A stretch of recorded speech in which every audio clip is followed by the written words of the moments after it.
ওনার কাছে আমার প্রশ্ন যে বিগত দিনে বাংলাদেশের স্বাধীনতার পরে সবচেয়ে বেশি দেশ চালিয়েছে বাংলাদেশ আওয়ামী লীগ। এখন আওয়ামী লীগ ব্যাপক উন্নয়ন করেছে, করার পরে আওয়ামী লীগের এখনো প্রায় 40-50% মানুষ আওয়ামী লীগকে সমর্থন করে এবং এই 16 মাসে অন্তর্বর্তীকালীন সরকারের শাসনামলে বিভিন্ন অনিয়মের কারণে মানুষ বলছে, বিভিন্ন ইলেকট্রনিক এবং প্রিন্ট মিডিয়া থেকে জানা যাচ্ছে যে আগেই ভালো ছিলাম।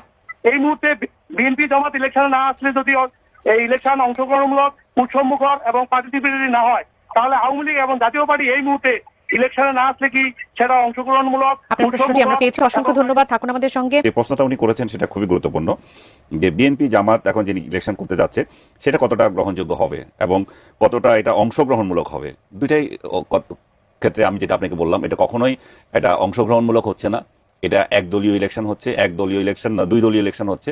বিএনপি প্লাস জামাত প্লাস জামাতের এ টিম, জামাতের বি টিম, জামাতের সি টিম। সো এই দুইটা দলের একটা যে ইলেকশন হচ্ছে, সেই ইলেকশন তো নিঃসন্দেহে অংশগ্রহণমূলক হচ্ছে, কিন্তু ইনক্লুসিভনেস এখানে থাকছে না।